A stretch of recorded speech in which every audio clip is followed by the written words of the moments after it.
Dave, thank you so much for being with us today. You have an amazing story, and I'd like to start with you growing up in Fort Wayne, what that was like. You talk about a converted garage as your house. Yes. It was on a gravel road. It was on the east end of Fort Wayne. The East End Industries is what they used to be called. It was my mother and father, my older brother, older sister, and myself at the time. The house was a converted garage. It had indoor plumbing, but it did not have indoor toilets.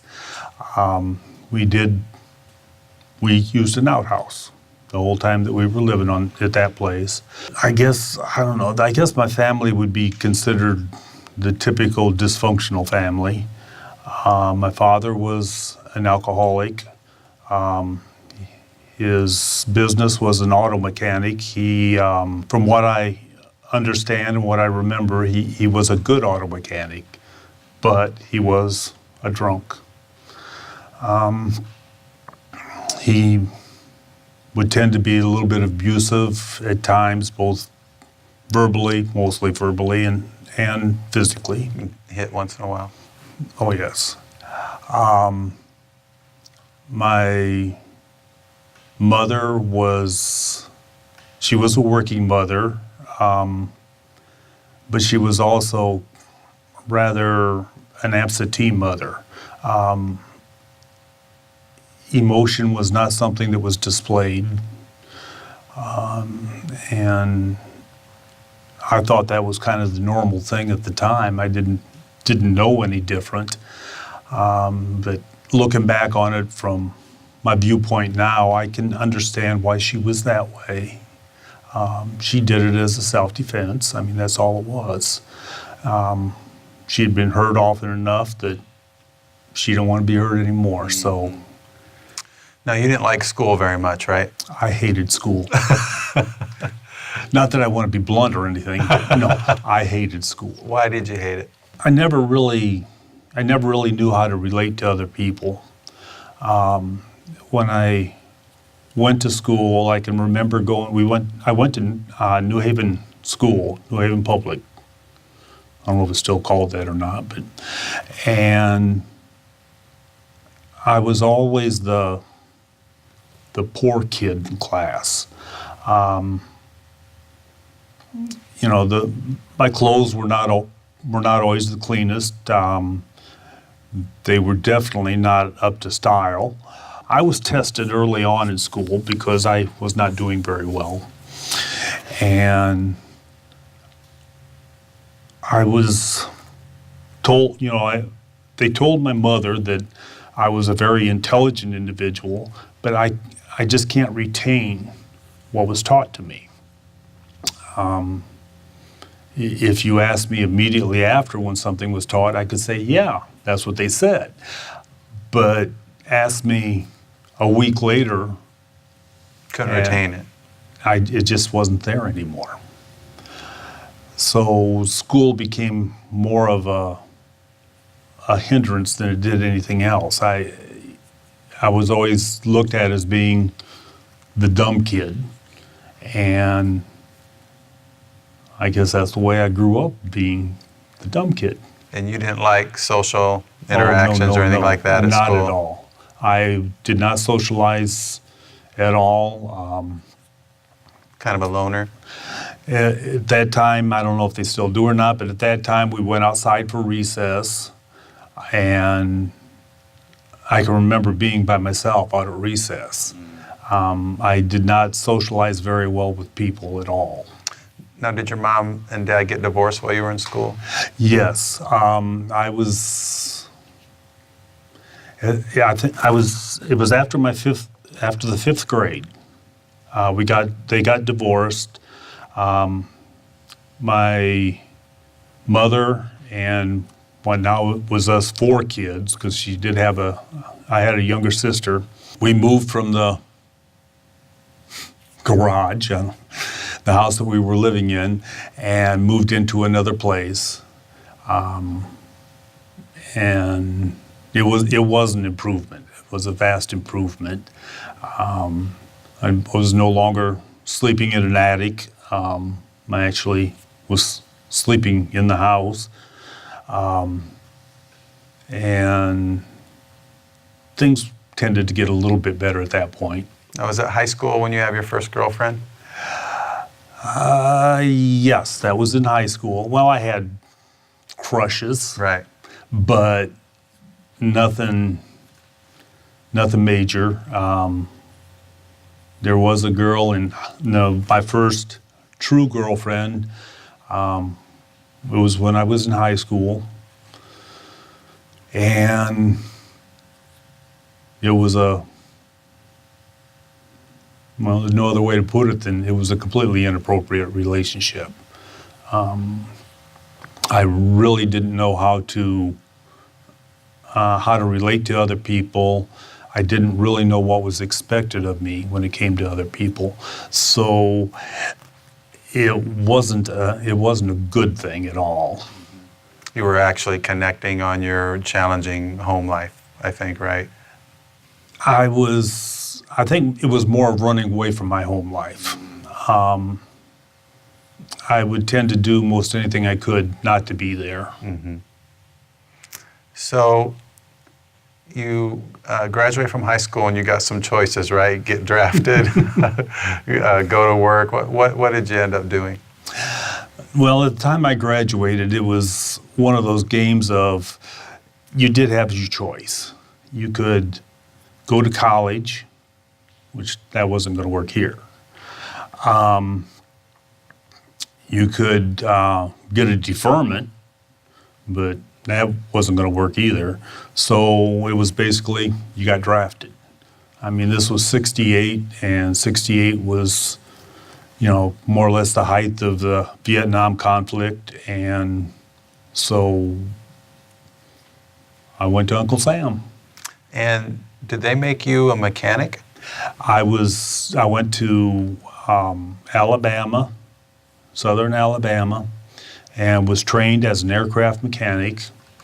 They basically trained me on, it was a twin-engine Beechcraft is what they trained me on. Now, is it at this time or a little bit before that you lost your first friend? One of the few friends that I did have in high school actually quit school and went into the military. And we got word that he was killed. And then shortly after that, you lost another friend in a car accident? There was Junior.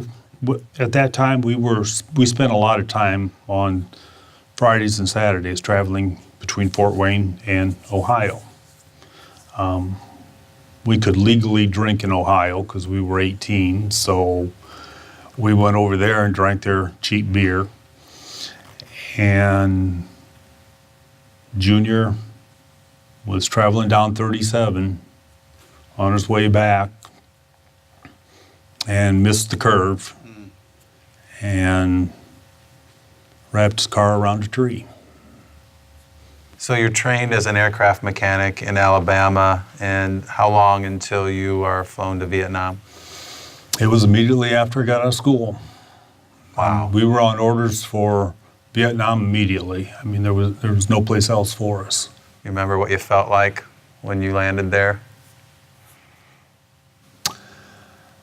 When we landed in Saigon, it was kind of a mixed feeling.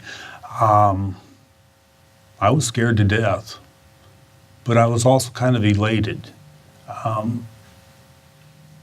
It seemed like that was what my destiny was, to go. So I really didn't mind going. I can remember telling a girl in high school that it was my senior year, late in the senior year. And she asked me what I was going to do. And I told her that I was going to join the military. She says, "Why would you want to do that?" I says, "Well, if I go, maybe somebody else won't have to." And that was just kind of the the outlook that I had. It was like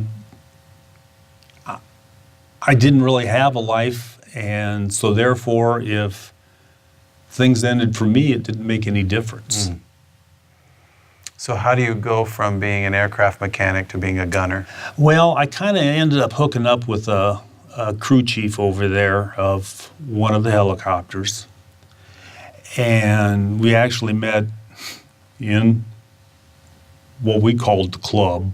It was nothing more than the enlisted men's club. That's where we went to drink. And we kind of hooked up in there, and he took me on a couple flights, just as, you know, they were training flights and shakedown flights to make sure that the ship was, you know, flying properly. After any kind of maintenance, they do that. And I actually asked him if he would teach me to shoot the gun, because I was fascinated with it. I mean, that thing was something else, you know. And what kind of aircraft? It was the Huey. And what kind of gun? The M60. Wow. So he obliges and teaches you? Oh yeah, he was a good guy. And we would actually go out on training flights, and we would fly over the North China Sea out there, and I got to be quite good with it. You're so good they call you the gunner. I Becomes was your the gunner. nickname. And you say that you just shot targets, not people. That's the way you were seeing it at that time. Everything was a target. If the pilot saw activity in a given area, it would come over the radio that there was a target on the left side, just north of the trees. It was always a target. And that's all they were, is targets. I mean, when you see movement, it isn't like you would sit there and analyze what this was. No, it was movement, and there shouldn't be movement there, so you put the movement down. You simply hit whatever targets were out there. It's war. Yes. I think it's around that time you lose a third friend back home. Got a letter from my mother, and she sent the clippings from the newspaper, and he was actually about the last friend I had here. He was in a holdup. He was working at a filling station, gas station at the time, and they came in and they shot him just for the sake of shooting him. And the robbery of the place where he was working. Wow. So you have death all around you, but... Well, just three. Well, then the war itself, too. They weren't But people. At that time, they were targets. They were targets. And then how about Billy? Tell me about Billy. He wasn't really all there mentally. He was a nice kid. I mean, he was really a nice kid. He would give people anything. But he should never have been there. He was very, very slow. He was very uneducated. But he was a real nice guy. I met him the first time. It was actually in the club. And it was shortly after I got there. We were in there drinking, which was where we spent a lot of time. And there was just this kind of a ruckus at the door. The place wasn't quiet to begin with, but when you could hear them doing, raising a fuss, you kind of sat up and looked around. You're like, what in the world's going on, And I asked him, what's happening? And Jeff looked over. He says, that's just Idiot Billy. That was his nickname? That's what they called him. And I says, okay. He says, he explained who he was, that he was, and I says, well, why are they raising a fuss about him? He says, well, he says, Idiot Billy's job was he would take in the latrines, we had 55-gallon drums that were cut in half, and that's what you did your job in. And it was Billy's job to pull those out and dump kerosene or fuel oil or whatever and burn it. And it would basically dry it out. And that was Billy's only job. That's the job that he could handle. And he was actually proud of it. I mean, later on, when I'm talking to him, he was proud of his job. But at the time, I didn't, And Jeff told me that Billy kind of smelled kind of bad sometimes. So I saw him picking on him over there, and I don't know. I'm not the brightest individual around, so I just went over amongst all of them. I put my arm around Billy, and I said, come on, Billy, man, it's good to see you again. Come on over. He didn't know who I was, but he didn't care. So you befriended him. I just kind of befriended him. Well, that meant a lot to him. But one night you get called to northern South Vietnam. That's where we were. We were stationed in northern I-Corps. And we would get called that, they needed medevac for whatever. When we got the call, we'd go out. We would fly cover for them, and they would do their job.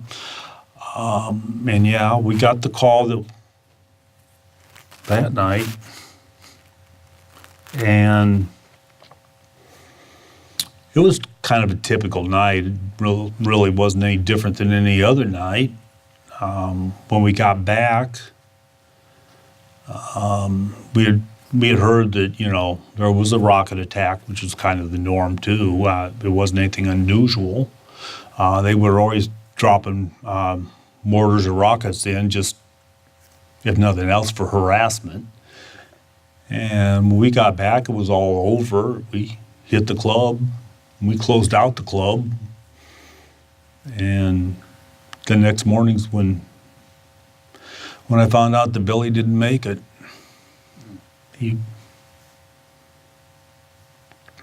when I was there and we got hit, I would see that Billy, got to the bunker. But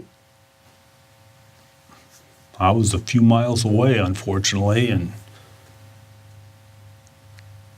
Billy didn't make it. Well, you're probably surprised when someone comes up to you and said that Billy had a request, or had he made the request to you? No, I knew nothing about it. I was actually called into the company commander's office the following morning, and he's the one who told me that Billy had bought it. And I really didn't know how to react. I really felt sick. I mean, physically sick. But Billy had requested, for whatever the reason, I don't know if he had a premonition on it or what, but if anything should happen, he wanted me to take him home. And when I told that we don't do that, I mean, once a person's dead, they're no longer of any use. They're put in a aluminum box and sent home as freight, more or less. They go home in the cargo bay. And I was due some time for R&R, and for some reason the old man's elected to let me go home with him. Elected to let me take Billy home. So are you drinking quite a bit at this time in your life? Every night. Every night. You're medicating, probably looking back on it, you're probably medicating the pain and coping with everything that's going on around you. You're in LAX, and you get approached by kind of a long-haired, bearded dude that calls you a baby murderer. It was a baby killer, yes. He called you a baby killer. What'd you do to him? You know, after he approached me, you know, saying all this stuff, I tried to walk away from him. And I actually headed toward the bathroom so I could change clothes. I wasn't really comfortable in the uniform, and I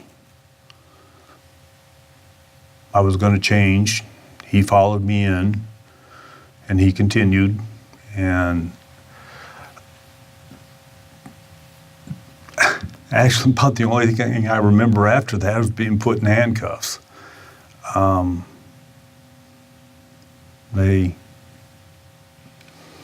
said I tried to drown him in the toilet. And so they slapped me in cuffs, slapped him in cuffs too, though. He deserved it. And took us down to security.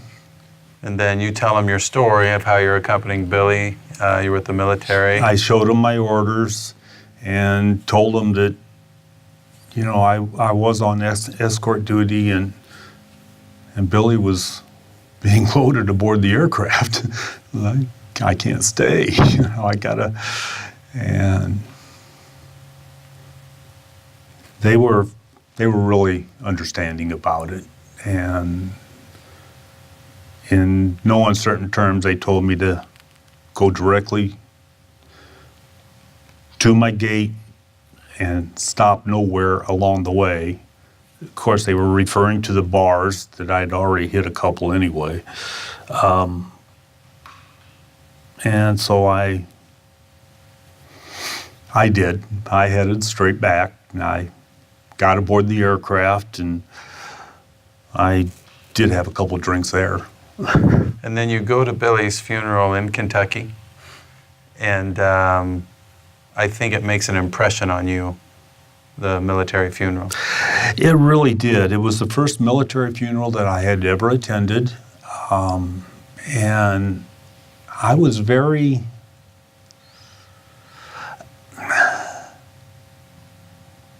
I was proud because it was part of what I was. It was military. I was sad because I just brought his mama, her only son. And there was the staff sergeant that was in charge of the funeral, and he allowed me to present the flag to his mama. And it was hard to do. I mean, how can you replace her son with a flag? You know, and that's one thing that kept going through my mind. There wasn't really an even trade-off in there. I see, yeah. But I was impressed with the funeral. You know, the precision of it, the honor that they showed Billy, that nobody else had ever shown him, you know. So do you go back to Vietnam? Yes. As soon as I could get out of there, I went back. And you have now in Vietnam a different perspective, maybe one that includes the brevity of life? Going back, I was happy to head back. I wanted to get back in country. That's where I felt comfortable. That's where I felt needed. I was doing my job. I was good at my job, so I wanted to go back to it. But on the flight back, I just kept thinking about Billy. And I was wondering, why? Why did Billy come home in a box? Why am I still walking around? You know, he had his mama, he had his sister, and why did he have to go? And I can remember questioning,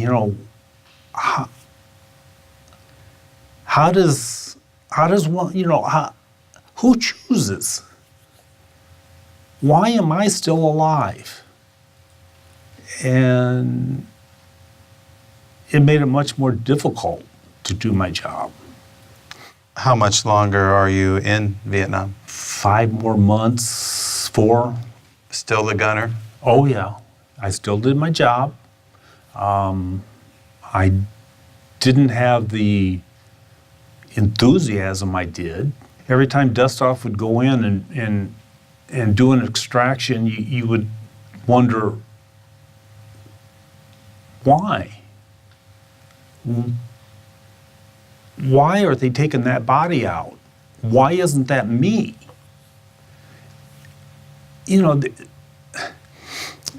These people that were these young men. We were all young men at that time, but